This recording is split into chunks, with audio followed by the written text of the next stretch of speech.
அடுத்த ப்ரோமோ என்னன்னு பார்க்கலாம். இப்ப பார்த்தீங்கன்னா, விஜயா வந்து அடிச்சதுனால ரோகிணி வந்து விஜயாவ பழி வாங்கணும்னு சொல்லி யோசிக்கிறாங்க. அதனால பார்த்தீங்கன்னா, விஜயா மேல மகளிர்ல கம்ப்ளைண்ட் குடுத்துருக்காங்க.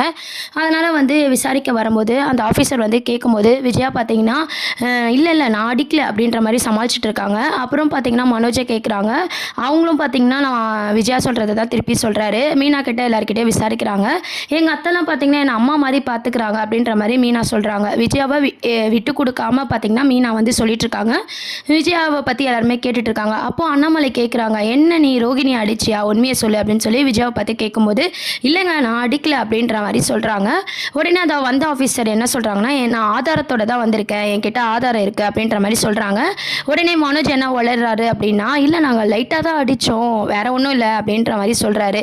அப்போ ரோகிணி அடித்தது உண்மை தான், டைவர்ஸ் கேஸ் நடந்துட்டு இருக்கும்போது எப்படி அவங்க மேலே கை வைக்கலாம், இது சட்டப்படி எவ்வளோ குத்தம் அப்படின்ற மாதிரி அந்த ஆஃபீஸர் வந்து கேட்குறாங்க. கல்யாணம் பண்ணி வச்சதே எங்கள் தப்பு தான், இவ்வளோ தூரம் அவள் ஏமாத்திருக்கா அப்படின்னு சொல்லி நம்ம ரோகிணி பண்ண எல்லா விஷயமும் பார்த்தீங்கன்னா மீனா, முத்து, விஜயா எல்லாருமே வந்து எக்ஸ்பிளைன் பண்ணிட்டு இருக்காங்க. இருந்தாலும் கை வச்சது தப்பு தானே அப்படின்னு சொல்லி விஜயாவை அரெஸ்ட் பண்ணணும் அப்படின்ற மாதிரி சொல்லிட்டு இருக்காங்க. உடனே அண்ணாமலை என்ன நினைக்கிறாருன்னா, எதுக்கு விஜயா நீ இந்த வேலை பண்ணிட்டு இருக்க, எதுவுமே யோசிச்சு செயல்பட மாட்டியா, உன்னால எனக்கு எப்பவுமே தலைவலி தான், மனோஜுக்கும் அறிவு இல்லை, படிச்சிருக்கானே தவிர அறிவே இல்லை அப்படின்னு சொல்லி மனோஜையும் நம்ம விஜயாவையும் சேர்த்து நம்ம அண்ணாமலை வந்து திட்டிட்டு இருக்காங்க. அதுக்கப்புறம் பார்த்தீங்கன்னா, நான் அரெஸ்ட் பண்ணி தான் ஆகுவேன், ரோகிணி மனசு வச்சா மட்டும் தான் நான் அரெஸ்ட் பண்ணாமல் விட்டு போவேன் அப்படின்ற மாதிரி சொல்கிறாங்க. அந்த கேஸ் அவங்க வாபஸ் வாங்கினாதான் அப்படின்ற மாதிரி சொல்லிட்டு இருக்காங்க. அப்புறம் பார்த்தீங்கன்னா, அவகிட்டலாம் போய் என்னால் கெஞ்சிட்டு இருக்க முடியாது அப்படின்ற மாதிரி சொல்லும் போது டைம் கொடுத்துட்டு போகிறாங்க. முத்து மீனா பார்த்தீங்கன்னா, நான் போய் ரோகிணி கிட்ட பேசி பார்க்கலாமா அப்படின்ற மாதிரி யோசிச்சுட்டு இருக்காங்க. யார் பேசினாலும் பார்த்தீங்கன்னா ரோகிணி வந்து விஜயாவை பழி வாங்கணுன்றதுல கரெக்டாக இருக்காங்க. அதுக்கப்புறம் பார்த்தீங்கன்னா, மனோஜ் இந்த அளவுக்கு துணிஞ்சிட்டான், இதுக்கப்புறம் நம்ம வந்து சும்மா இருக்கக்கூடாது, வேற எதனா பிளான் போட்டே ஆகணும்னு சொல்லி ரோகிணி வந்து யோசிக்கிறாங்க.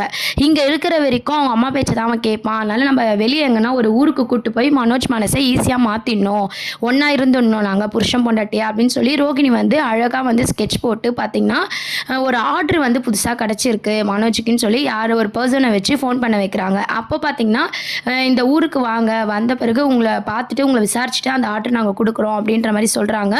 நம்ம மனோஜும் பார்த்திங்கன்னா ரொம்ப சந்தோஷமாக வந்து ஆர்டர் கிடைக்க போகுதுன்ற சந்தோஷத்தில் வந்து கிளம்பி போகிறாரு ஊருக்கு. இதுதான் வந்து அடுத்த ட்ராக்காக கொண்டு வராங்க. கண்டிப்பாக இது ரோகிணியோட சதியாக தான் இருக்கும். அந்த ஊரில் பார்த்திங்கன்னா நம்ம ரோகிணி மனோஜ் மட்டும் தனியாக இருக்க போகிறாங்க. ரோகிணியோட சதியில் மனோஜ் சிக்குவாரா அப்படின்றதெல்லாம் வெயிட் பண்ணி பார்க்க வேண்டியது இருக்குது. ஏன்னு பார்த்தீங்கன்னா, ஆல்ரெடி டைவர்ஸ் கேஸ் நடந்துட்டுருக்கு. என்னதான் பிளான் பண்ணாலும் மனோஜ் வந்து ரோஹிணி கிட்ட பேசும்போது வழவழ குழக்குழன்னு தான் பேசிகிட்டு இருக்காரு, ஒரு போல்டாக வந்து பேசல. ஸோ அதனால் அவங்க அம்மா இல்லைன்னா ஈஸியாக வந்து மனோஜை நம்ம பக்கம் சிக்க வச்சிடலான்னு சொல்லி ரோஹிணி வந்து அழகாக பிளான் போடுறாங்க. அதே மாதிரி பார்த்தீங்கன்னா விஜயாவையும் வந்து சும்மா விடக்கூடாது, இந்த மாதிரி அடிக்க வச்சிட்டாங்கன்னு சொல்லி விஜயாவை பழி வாங்கணுன்ற மாதிரியும் கேஸ் கொடுக்குறாங்க. இந்த மாதிரியான ட்ராக் தான் வந்து சிறைக்கடிக்க ஆசையில் வந்து மூவ் பண்ணிட்டு இருக்காங்க. அதுக்கப்புறம் சிந்தாமணியை நம்பி சிந்தாமணி கிட்ட வந்து விஜயா வந்து எல்லாத்தையும் ஷேர் பண்ணிட்டு இருக்காங்க. இதை பார்த்து ரொம்பவே டென்ஷன் ஆகுறாரு முத்து. இந்த மாதிரி அவளை நம்பாத, சிந்தாமணி நம்பாத அப்படின்னு சொல்லி அண்ணாமலை முத்து எவ்வளோ சொன்னாலுமே பார்த்தீங்கன்னா விஜயா வந்து எல்லா பிளானுமே வந்து சொல்லிட்டு இருக்காங்க. அது மூலமாக ரோகிணிக்கு எல்லா பிளானுமே தெரியுது. இப்போதைக்கு பார்த்தீங்கன்னா சிந்தாமணி கிட்ட டாக்குமெண்ட்ஸ் இருக்கு இல்லையா, வீட்டோட டாக்குமெண்ட்ஸ் இருக்குது, அதை பற்றி யாருமே மூச்சு விடாத மாதிரி வந்து எபிசோட்ஸ் வந்து மூவ் பண்ணிட்டு இருக்காங்க. இந்த மாதிரி அவங்க கையில் அந்த டாக்குமெண்ட்ஸ் இருக்குது, அத்த எபிசோட் பார்த்தீங்கன்னா அதை மூவ் பண்ணுவாங்கன்னு சொல்லி எல்லாருமே வெயிட் பண்ணோம். கடைசியில் ஏதேதோ கதையை மூவ் பண்ணிட்டு இருக்காங்க. வீட்டோட டாக்குமெண்ட்ஸை பற்றி ஒரு பெரிய சஸ்பென்ஸோட வந்து கதையை வந்து கொண்டு போயிட்டு இருக்காங்க. அதுக்கப்புறம் பார்த்தீங்கன்னா மனோஜை வந்து பிளான் பண்ணி ரோகிணி வர வச்சு தான் வலையில் சிக்க வைக்கணும்னு சொல்லி யோசிக்கிறாங்க. அந்த பிளானில் இருந்தும் பார்த்தீங்கன்னா முத்து மீனா தான் மனோஜை காப்பாற்றுற மாதிரி கொண்டு வருவாங்க. டைவர்ஸ் கேஸ் வந்து இழுன்னு இழுத்து சீரியலை வந்து நல்லாவே இழுக்க போகிறாங்க. ஏன்னா ஆல்ரெடி ரோகிணி சீன்ஸ் எல்லாம் பார்த்தீங்கன்னா 2 வருஷமாகவே இழுத்துட்டு தான் இருக்காங்க.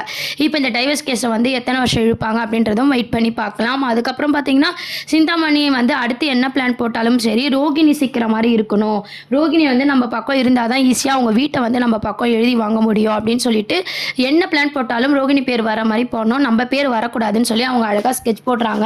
இந்த ரோகிணி எவ்வளோதான் உஷாராக இருந்தாலும் சிந்தாமணி சொல்கிறதெல்லாம் வந்து நம்பிட்டு இருக்காங்க.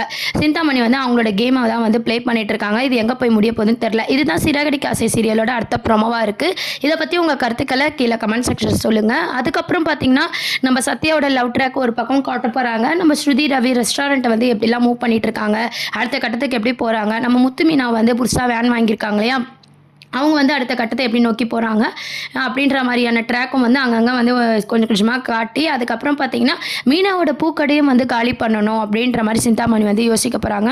ஆனால் என்ன தான் சிந்தாமணி வந்து அழகாக ஸ்கெட்ச் போட்டாலுமே பார்த்தீங்கன்னா மீனாவோட தம்பியை தான் அவங்க பொண்ணு வந்து லவ் பண்ணிட்டு இருக்காங்க அப்படின்னு பார்த்தீங்கன்னா மொத்தமாக வந்து சிந்தாமணியோட ஆட்டை வந்து க்ளோஸ் ஆகிடும்.